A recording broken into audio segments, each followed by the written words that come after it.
Here at the Genoa Boat Show, I've taken time to come along to the Sessa stand because while they're famous for their flybridge and their motor yacht lines between sort of 42 and 68 feet, they're also becoming famous for their smaller sports cruisers. Now this here is the C3X. This is a new C3X introduced at Cannes and Venice just this year. And the critical thing about this is that it shaves an extra couple of feet off. It takes it just below the critical 10-metre threshold, which means that in Italy it saves a whole bunch of tax. So that makes an important boat for Sessa, and it's also quite an impressive boat in a lot of other ways.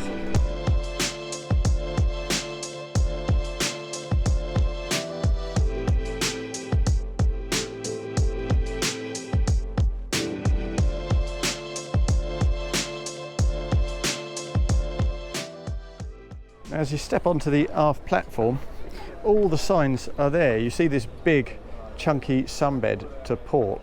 This is available either as an outboard or as an inboard model.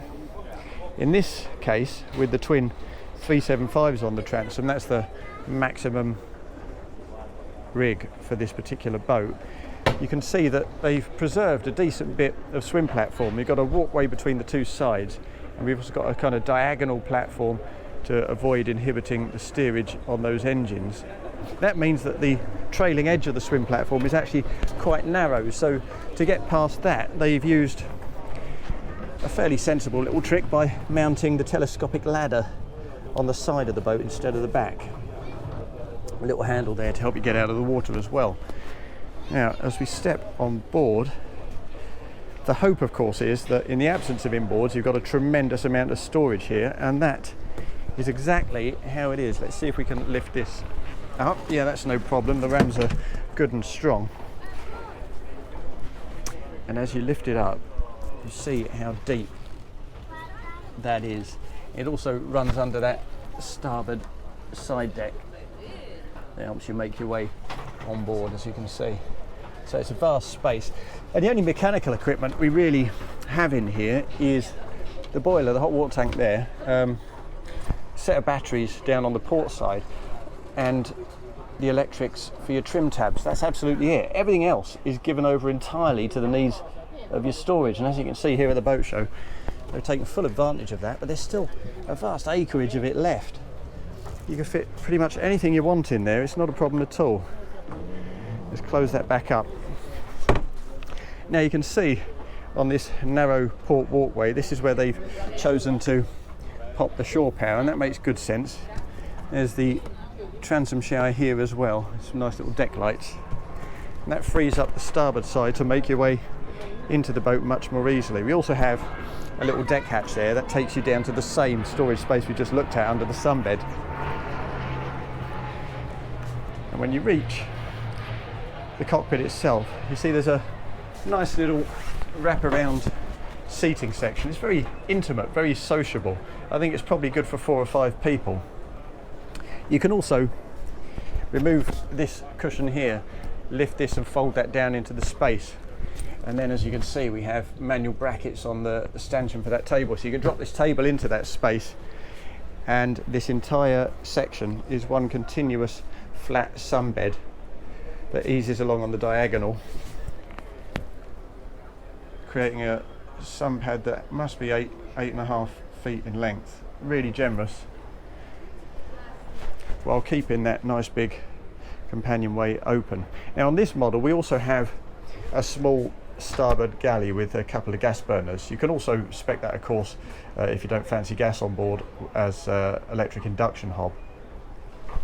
There's a good size of fridge and freezer underneath as well, plus an additional bit of storage under there and a little sink.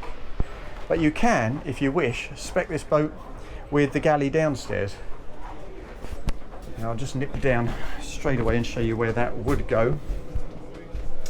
That would go in the forward part of this little saloon, but it does take up a little bit of the space that's otherwise given over to this seating area, and because this seating area can be converted into a single bed, taking the accommodation on board this boat to 5, that's a sacrifice several people, I imagine, will be reluctant to make. Anyway, let's nip back out onto the main deck and continue up here. Now, as you can see, ahead of that C-shaped seating section to port, we've got quite a relaxed little sun pad, and as you would imagine, that's as much about space down below as it is about relaxation up here. But we do have an enormous sunroof on this particular model. Now, this is a solid sunroof, as you can see, but you can spec that as a glass sunroof to open up the light a little bit more without encouraging the wind to come in. And that's a lovely big space for lying out full length. Over at the helm, things feel kind of engagingly intimate. You've got a single rotating seat with full fore and aft adjustability and its own built-in bolster and little lateral wings to keep you in place. You have a little starboard ledge with your throttles mounted on there.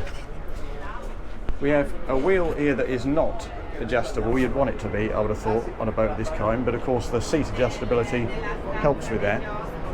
And down below here we've got a neat little pouch to store your phones and connect them up to the USB ports, as you can see.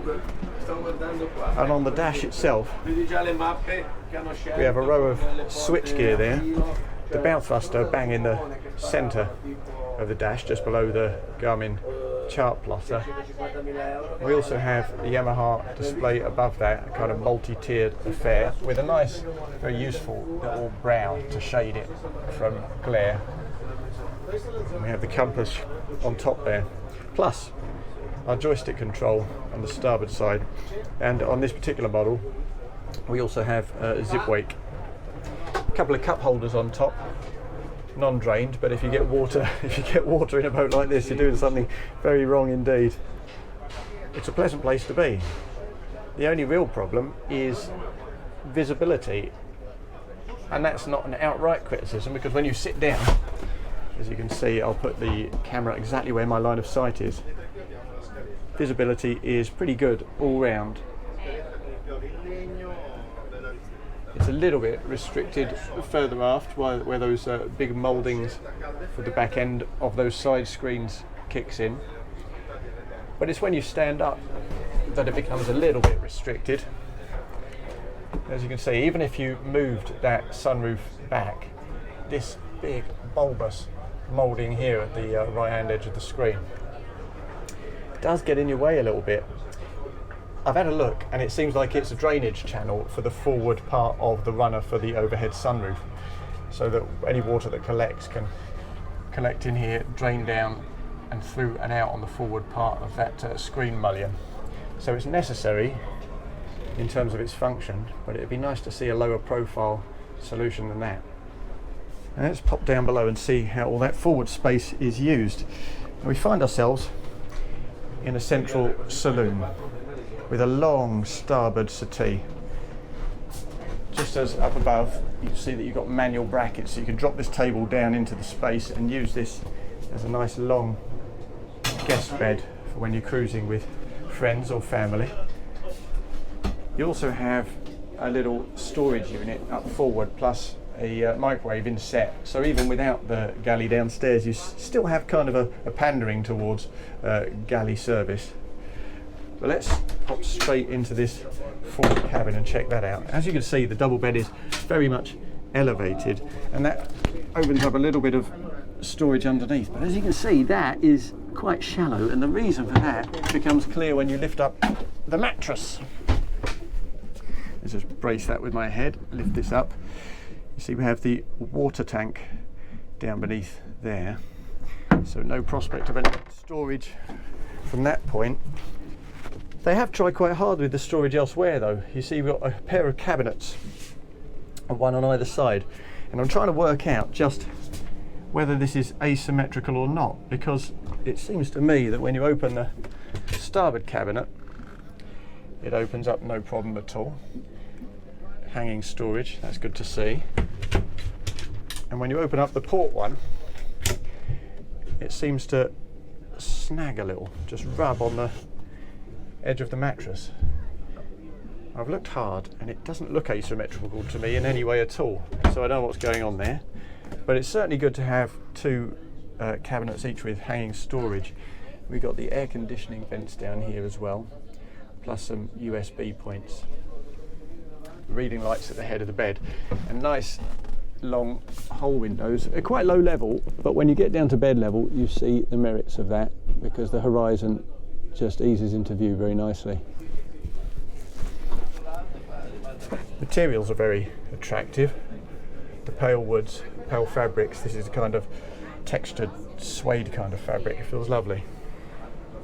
When you open that door to the port heads, day heads I should say, you'll see that you're greeted with a sink and storage unit and a little high level cabinet with mirrors. There's also a little towel rail there. And forward of that we have a separate shower compartment that contains the toilet, of course, down beneath, and another opening porthole there. There's a shelving unit up there too, which is quite nice. There's also a door that leads aft, and that takes you into the mid cabin. But before we go in there, we'll close that up and go through the other entrance, because that way we can see the storage more directly. And there it is.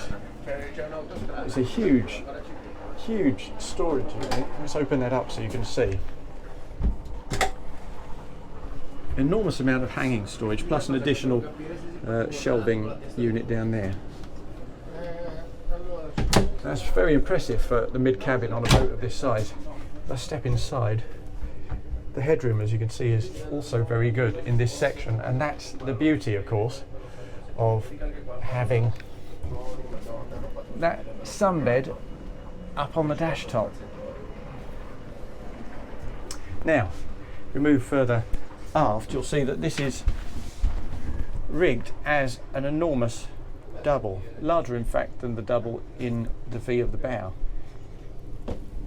It's got little raised mouldings on that starboard side. We'll go and take a look at those, because that's quite a neat touch, because it just enables that whole window to admit all of its light, and it enables you space to open up that porthole and give yourself some proper ventilation.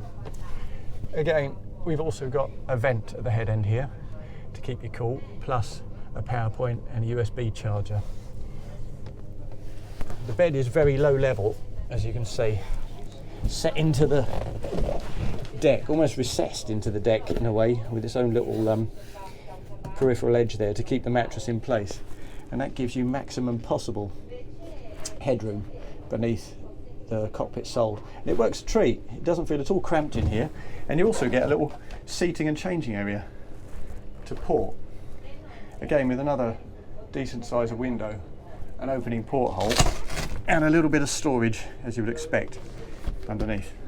So yes, there's no doubt that Sessa remains best known for its more elaborate, more complex, more sophisticated luxury yachts, but here in the form of the entry-level C3X, we have a proper sports cruiser at a moderate and manageable size that's going to get a very positive reaction.